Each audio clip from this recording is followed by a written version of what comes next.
Apartment Annie by Dion Robinson.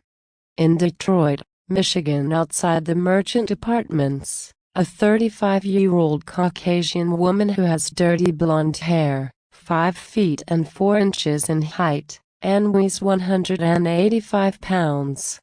Her name is Annie Polinsky. Annie Polinsky is walking her poodle, while wearing a black pea coat and a Shanka hat. Underneath, she wears a blouse, skirt, and black stockings that is thick enough to shield her legs from the cold. Annie let her dog use the bathroom by a nearby fire hydrant. An African-American man in his late 20s walks up to the apartment. He also wears a peacock, a Kangol hat. Underneath, he wears business attire that matches his dress shoes. His name is Tyrone. As he attempts to enter the building, Annie blocks his path. "Excuse me, where are you going?" "I live here. I never have seen you before. I moved into the building a month ago. Can I see some ID?" "Are you building security?" "No." "Well, you can't see my ID?" Tyrone replied as he attempted to walk into the apartment.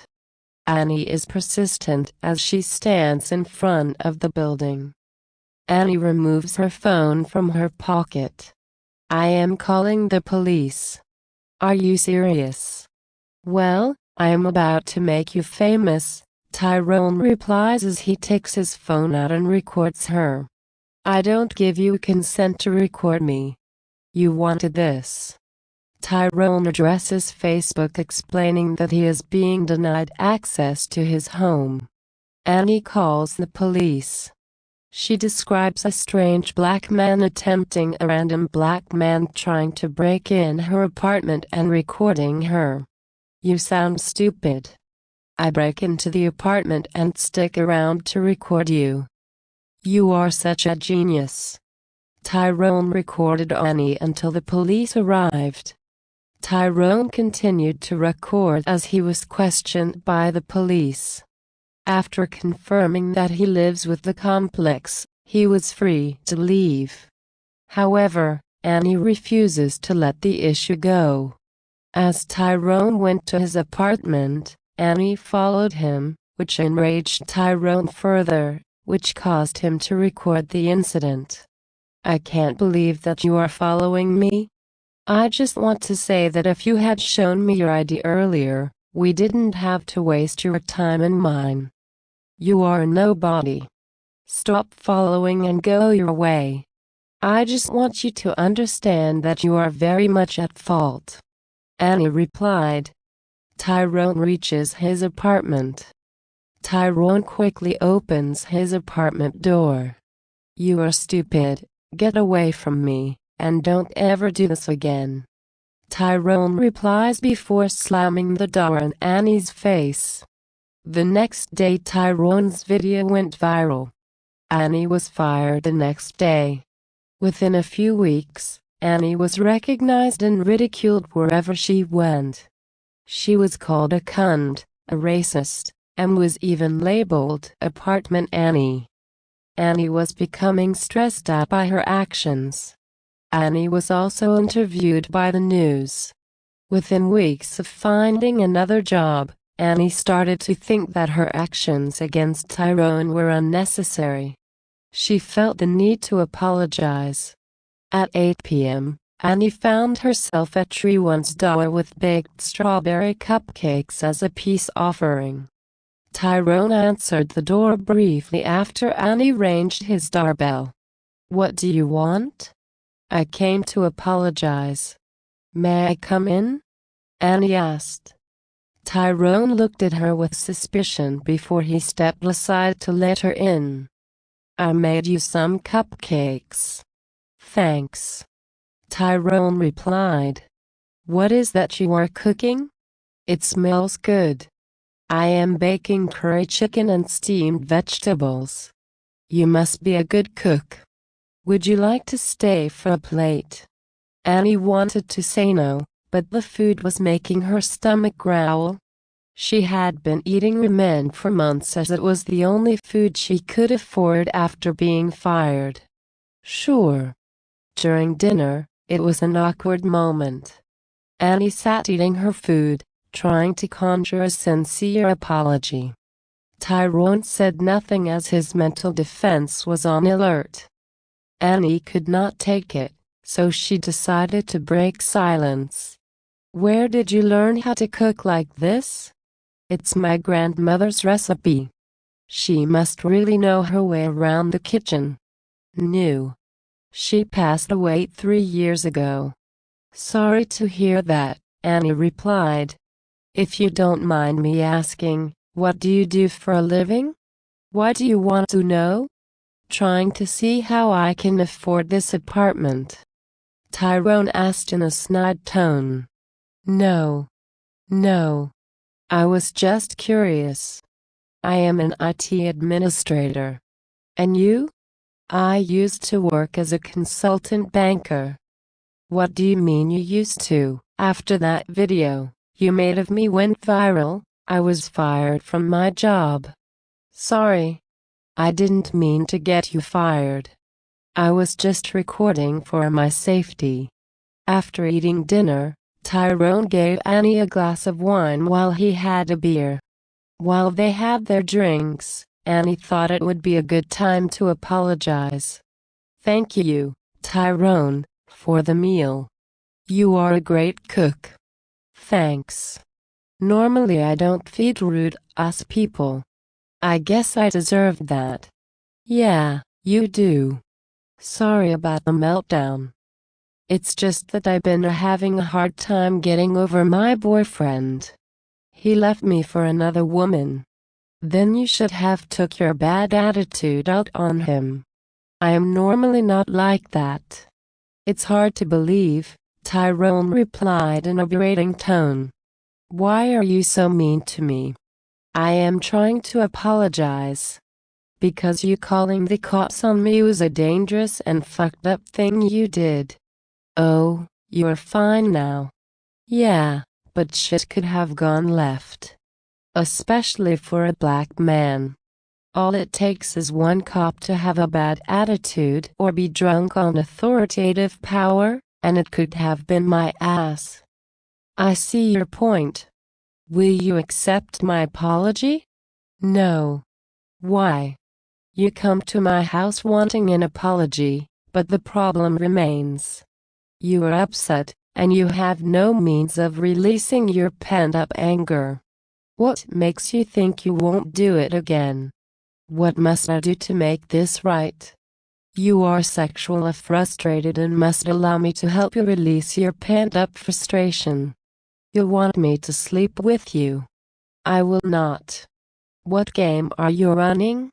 "I tell you what. I want you to leave and think about it. When you come back, I'll make sure you will be taken care of." "You are too damn beautiful to be a fucking Karen." "I beg your pardon." "You heard me. I don't know if I should accept that remark as a compliment or an insult." "Well, how about? You think you are so smooth trying to take advantage of my guilt? No, I am trying to let you understand that you need a release valve for your anger. You said it yourself, you are still upset over your boyfriend. What is the best way than a good fuck? I can't believe I am talking to you about this. I am leaving now. My offer stands." That very night Annie lays in her bed with her vibrator and undeciding thoughts about what was offered to her. Tyrone was right when he said that she was sexually frustrated. She has not had a good fuck since her breakup with her boyfriend. She had a choice between the vibrator in her hand or actually throbbing flesh between her thighs. Annie quickly denied the thought, so she chose the vibrator, but she must get Tyrone out of her head first, or she would have thought about him when she masturbated. Annie went to his apartment and told Tyrone that she was not interested in getting her pussy stretched out by him. After knocking on the door a few times, Tyrone opened the door wearing an expensive evening robe and pants made from hemp fibers. Annie quickly was frozen in her place as she could not get her eyes off of Tyrone's rigid chiseled torso. The gym has been a blessing to him, she thought. May I help you? Tyrone asked, snapping her out of her enchanted gaze. Yes. Come on in, Tyrone stated as he stepped aside to allow Annie to enter. So have you thought about what we talked about? Tyrone inquired. Yes. Nothing is going to happen here. I just came to tell you your idea of an apology is ridiculous. I may have made my mistakes, but I am still a respectable woman. I don't care if you accept my apology or not, Annie replied. Annie tried to leave the apartment. Just as Annie opened the door, Tyrone closed the door.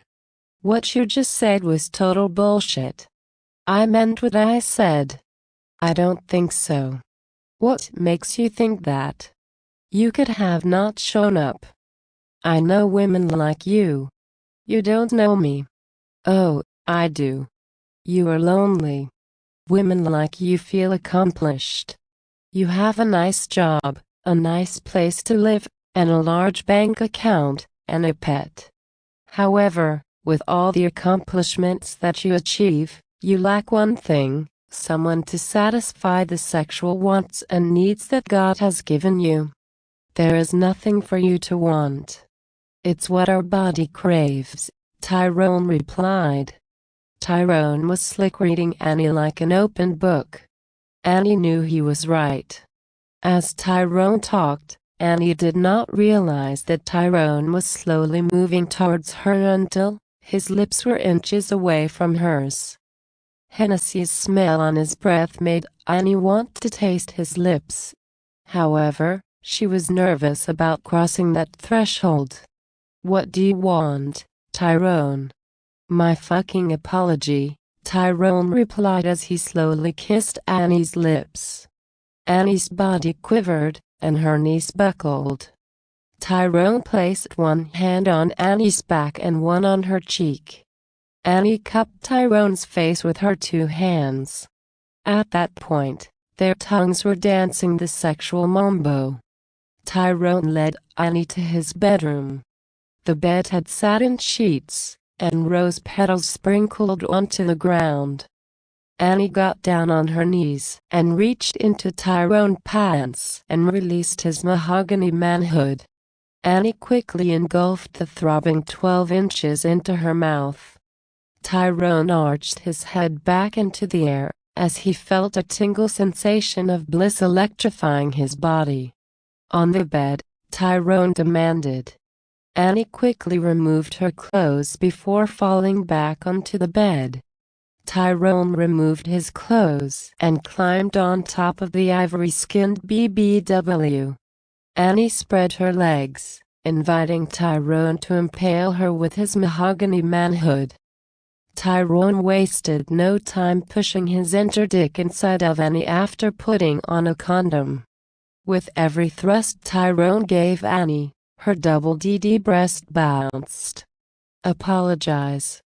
Apologize, Tyrone demanded as he pushed his hard stiff 12-inch rod inside of Annie.